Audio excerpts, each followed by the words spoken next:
Hi viewers, welcome to Andhra Prabha. నేను రఘునందన్.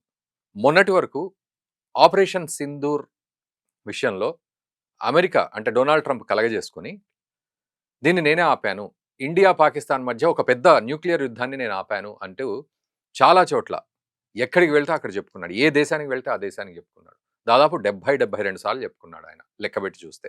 తీరా చూస్తే మన ప్రధాని మోదీ కానీ, external affairs minister S Jaishankar కానీ వారంతా కూడా పార్లమెంట్లో అసలు మూడో దేశం ఇన్వాల్వ్మెంటే లేదు, మనమే ఆపేశాం, అక్కడ పాకిస్తాన్ డీజీఎంఓ ఫోన్ చేయడం, మనం కూడా ఆపడం, ఇదంతా జరిగింది అని క్లియర్గా చెప్పారు. ఇదంతా గతం. ఇప్పుడు కొత్తగా చైనా కూడా నేనే ఆపాను, పాకిస్తాన్ ఇండియా మధ్యలో ఒక పెద్ద యుద్ధమే వచ్చేది, దాన్ని నేనే ఆపాను అని క్లెయిమ్ చేసుకుంటోంది. ఇదొకటే కాదు, థాయిలాండ్ కంబోడియా విషయం కావచ్చు, మయన్మార్ ఇంటర్నల్ ఇష్యూస్ కావచ్చు, లేకపోతే ఇజ్రాయెల్ పాలస్తీనా విషయం కావచ్చు, ఇంకేదైనా కావచ్చు, నేనే ఆపాను అని మళ్ళీ చైనా కూడా కొత్తగా చెప్తోంది. అసలు ఏంటి ప్రతిదానికి ప్రతి ఒక్కళ్ళు వచ్చి నేనే ఆపాను నేనే ఆపాను అనేది ఎట్లా అర్థం చేసుకోవాలి మనం? అంటే మనమేమైనా ఆపలేక వాళ్ళ మీద ఆధారపడి మనం ఆపామా, ఆపుకున్నామా వాళ్ళ మీద ఆధారపడి? లేకపోతే నిజంగానే వాళ్ళు మీరు ఆపండి అని గట్టిగా ఫోన్ చేసి చెప్పడమో, లేకపోతే అక్కడి నుంచి వాళ్ళు మాట్లాడడం చేసి చెప్తేనే మనం ఆపామా? ఒకసారి దీన్ని ఎలా అర్థం చేసుకోవాలి ఈ సిచ్యువేషన్ని? ఒకరి తర్వాత ఒకళ్ళు క్లెయిమ్ చేసుకుంటున్నారు. ఇంకా నెక్స్ట్ ఎవరైనా క్లెయిమ్ చేసుకుంటారా మళ్ళీ వచ్చి? ఇదంతా మనం మాట్లాడదాం. మనతో పాటు రిటైర్డ్ కల్నల్ వివిరావు గారు ఉన్నారు. వారిని అడిగి తెలుసుకుందాం. వివిరావు గారు నమస్తే అండి. Welcome to Andhra Prabha. నమస్కారం.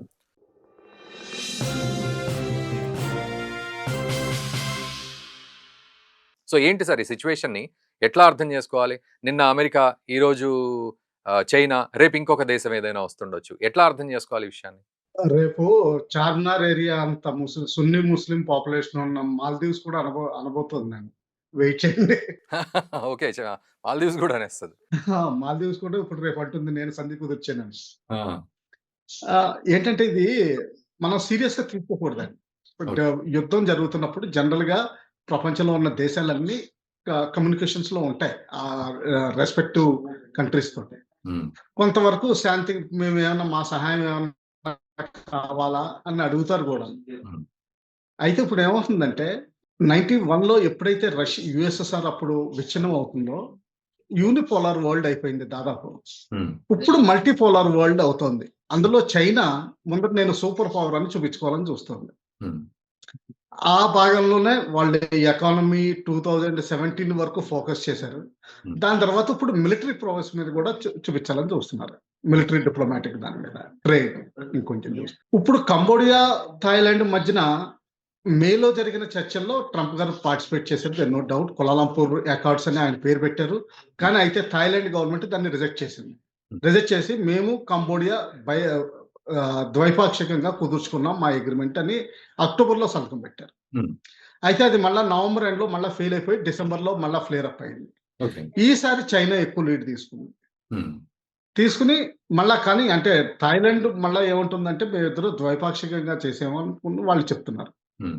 ఇది జరుగుతున్న పని. అయితే చైనా క్రెడిట్ తీసుకొని నేను సూపర్ పవర్ అని చెప్పుకోవాలని చూస్తుంది. ఓకే. ఇప్పుడు ఇండియా పరిస్థితి ఎలా ఉందంటే టీనేజ్ బాయ్స్ అండ్ గర్ల్స్ లాగా ఉంది. హ్మ్. 16, 17లో వాళ్ళు అడల్ట్స్ కాదు. ఇటు బాయ్స్, గర్ల్స్ కాదు. అవును. పెద్దవాళ్ళలాగా అప్పుడప్పుడు పెద్దవాళ్ళలాగా ట్రీట్ చేయబడతారు. అప్పుడప్పుడు చిన్న పిల్లల్లాగా ట్రీట్ చేయబడతారు. ఇది అడోలసెన్సా ఇప్పుడు ఎలా? ఇండియా పరిస్థితి ఎలా ఉందంటే ఎకనామిక్ గ్రోత్ గాని, 2025లో చూపించిన మిలిటరీ ప్రోగ్రెస్ గాని, డిప్లొమాటిక్ అప్ స్టేజ్ గాని వరల్డ్ అఫైర్స్‌లో ఇవన్నీ మనం గ్రోత్ స్టేజ్‌లో దాదాపు పరాకాష్ఠకి చేరుకుంటున్నాం. అంటే హ్మ్. ఇంకొన్ని బహుశా 5, 7 ఇయర్స్‌లో హ్మ్. మనం సూపర్ పవర్ రైవలరీకి చేరుకుంటాం. ఓకే. అలాగే మనకున్న ఎక్విప్‌మెంట్ గాని, గన్స్ గాని, న్యూక్లియర్ ట్రైడ్ గాని, ఓన్ టెక్నాలజీ గాని హ్మ్. కొంతవరకు డెమాన్‌స్ట్రేట్ చేయగలుగుతున్నాం. హ్మ్. ఇప్పుడు 2025లో ప్రెసిషన్ టార్గెటింగ్ చేసి ఇది చాలా ప్రపంచాన్నే అబ్బురపరిచాం. హ్మ్. మన మిలిటరీ సేల్స్ కూడా పెరిగినాయి సడెన్‌గా. చైనా ఇప్పటి వరకు మిలిటరీ సేల్స్ హార్డ్‌గా చేస్తుంది. కొంత మిడిల్ ఈస్ట్ కంట్రీస్‌కి ఏదో వన్ ఆర్ ఆఫ్రికన్ కంట్రీకి కొంత అమ్మగలిగింది తప్పితే గాని, ఇప్పుడు పాకిస్తాన్ ద్వారా లిబియాకి అమ్మగలుగుతుంది. హ్మ్. $4 బిలియన్ వర్త్ జే-17 ఎయిర్‌క్రాఫ్ట్. హ్మ్. దాంతోటి వాళ్ళకి కాన్ఫిడెన్స్ వస్తుంది. ఓకే. మనం కూడా అప్పుడు అమెరికా లాగా అమ్మగలుగుతాం ఓకే. అని చెప్పి వాళ్ళు ఈ సూపర్ రైవలరీలో భాగంగా ట్రంప్ గారే కాదు మేము కూడా సంధి కుదిర్చాం ఇండియా, పాకిస్తాన్ మధ్యన అని. అంటే దీంట్లో ప్రూఫ్స్ అనేది కూడా ఉండాలి కదా! ఇప్పుడు డొనాల్డ్ ట్రంప్ మాట్లాడిన దానికి ఎటువంటి ప్రూఫ్స్ ఎవరు చూపెట్టింది లేదు. డీజీఎంఓలు పాకిస్తాన్ అండ్ ఇండియా డీజీఎంఓలు మాట్లాడుకోవడం, పాకిస్తాన్ వద్దని ఆపమని అడగడము, ఆ రకంగా మనం ఆపడము ఇదంతా కూడా జరిగిందని మనకు తెలుస్తోంది. ఎక్స్టర్నల్ అఫైర్స్ మినిస్టర్ చెప్పినా కూడా, ప్రధాని మోదీ చెప్పినా కూడా. బట్ ఇక్కడ ఎటువంటి ప్రూఫ్‌ని వాళ్ళు ఎస్టాబ్లిష్ చేస్తారు? ఎట్లా చూపెడతారు ప్రపంచానికి? మనది 72 అవర్స్‌లో అయిపోయిందండి. Actually 88 hours. 88 అవర్స్‌లో మనది యుద్ధం అయిపోయింది. యుక్రెయిన్, రష్యా మధ్యన అంటే ఇప్పుడు 4 ఏళ్లు నడుస్తుంది. సో, అమెరికాలో అలాస్కాలో మీటింగు, తర్వాత టర్కీలో మీటింగ్స్, తర్వాత ఇప్పుడు ఫ్లోరిడాలో మీటింగు, జనవరి 26లో కాబోయే వాషింగ్టన్ డీసీలో మీటింగు, వాషింగ్టన్. ఇవన్నీ కూడా వాళ్ళు క్లెయిమ్ చేస్తా ఉంటారు. హ్మ్. సో, అక్కడేంటంటే మీటింగ్స్ జరిగినాయి. మన దాంట్లో ఏమంటారంటే టెలిఫోనిక్ టాక్ చేసాము. మేము మన నరేంద్ర మోడీ గారికి నచ్చజెప్పామని చెప్తారు. హ్మ్. లేతే పాకిస్తాన్‌కి మేము నచ్చజెప్పాము అని చెప్తారు. హ్మ్. యాక్చువల్‌గా జరిగిందేంటంటే, అంటే నా అంచనా ప్రకారం హ్మ్. వాళ్ళ PL-15 and PL-15E missiles fail అయిపోయినాయి. హ్మ్. మన ఇండియా విత్ చైనాకి. హ్మ్. సో, వాళ్ళకి భయమేసింది. యాక్చువల్‌గా వాళ్ళు టెస్ట్ బెడ్ మీద పెట్టిన ఎక్విప్‌మెంట్ అంతా ఫెయిల్ అయిపోతా వస్తుంది. హ్మ్. సో, వాళ్ళేం జేశారంటే పాకిస్తాన్‌కి నువ్వు ఇప్పుడు ఆపు చేయి. లేపోతే ఏంటంటే మనకి మొత్తం J-17, J-10 విమానాలు పెట్టుకొని పాకిస్తాన్ ఫెయిల్ అయిందంటే అది చైనాకి దెబ్బ. హ్మ్. అందుకని కొంతవరకు ప్రెషర్ తీసుకొచ్చినట్టున్నారు. రెండోదేంటంటే హ్మ్. అమెరికా క్యాంప్‌కి మునీర్ గారు మెల్లగా టర్న్ అయిపోతున్నారు. ఎందుకంటే ఇది థర్డ్ విజిట్ అవుతుంది ఇప్పుడు. అవును. అలాగే రష్యాని కూడా కల్టివేట్ చేయాలని చూస్తున్నారు కొంతవరకు. హ్మ్. సో, ఈ మల్టీపోలార్ అంటే ఈ మల్టీ కంట్రీ బ్యాలెన్సింగ్‌కి చైనాకి నచ్చట్లేదు. ఓకే. ఇప్పుడు 2, 3 రోజుల క్రితం మీడియా వార్తలు చూస్తే, ఎస్పెషల్లీ రీల్స్ వీటిల్లో చూస్తే, ఇన్‌స్టాగ్రామ్ వీటిల్లో హ్మ్. ఒక రిపోర్ట్ వస్తుంది. Strange report. హ్మ్. చైనా వాళ్ళు ఆల్రెడీ ఆల్‌మోస్ట్ శాటిలైట్ నేషన్ కింద పాకిస్తాన్‌ని వాడుకుంటున్నారు. ఒక ఓకే. రీల్‌లో అయితే ఒక ముస్లిం స్త్రీ బుర్కా వేసుకున్న ముస్లిం స్త్రీకి సిగరెట్ ఆఫర్ చేస్తున్నారు చైనీస్.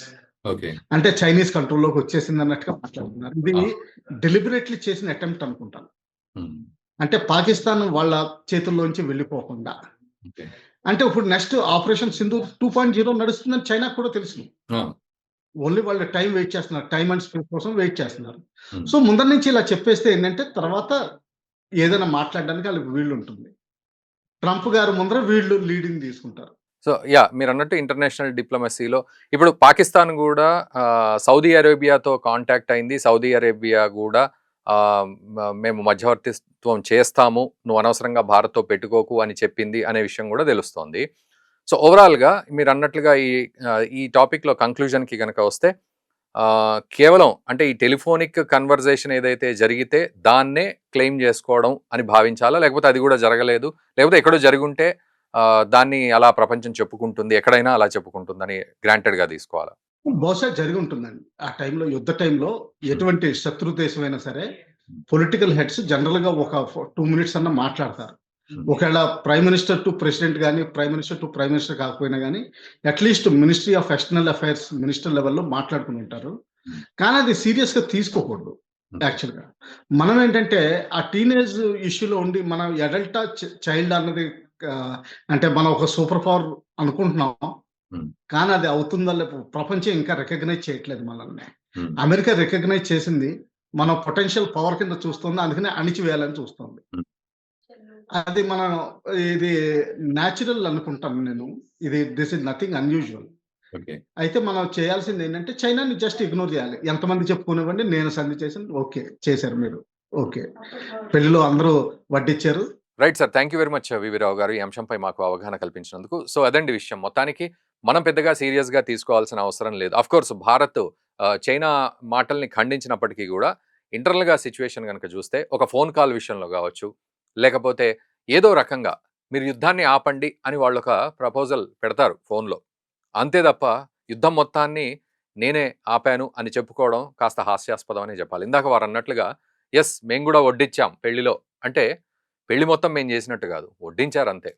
ఆ వడ్డన కొద్దిసేపు చేశారు. అన్నట్టుగా ఒక ఫోన్ కాల్ వచ్చినా, లేకపోతే ఒక లెటర్ రాసినా, ఒక అడ్రెస్సింగ్ ఏదైనా చేసినా గూడా అది మా వల్లే ఆగింది అని చెప్పుకోవడం అటు ట్రంప్‌కి అలవాటైంది. ఇప్పుడు కొత్తగా చైనాకు గూడా అలవాటైంది. వారన్నట్లుగా రేపు ఇంకో దేశం గూడా రావచ్చేమో పరిస్థితి. బట్ ఏది గూడా మనం పెద్దగా సీరియస్‌గా తీసుకోవాల్సిన అవసరం లేదు. ముఖ్యంగా చైనా మాటల్ని.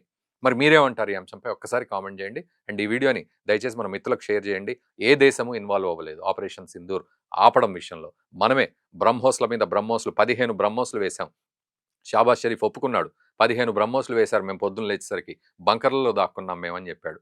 ఆసిం మునీర్ గూడా అదే చెప్పాల్సిన పరిస్థితికొచ్చింది. మా ఇషాక్ దార్ గూడా, ఆయన గూడా అదే చెప్పాడు. బంకర్‌లలో దాక్కున్నాం మేమని చెప్పి. కావాలంటే గట్టిగా మాట్లాడితే ఓ పెద్ద లిస్ట్ గూడా తెలుస్తుంది వాళ్ళు బంకర్‌లో దాక్కున్నారని. అంతేగాని ఏ దేశం ఇన్వాల్వ్‌మెంట్ లేదు.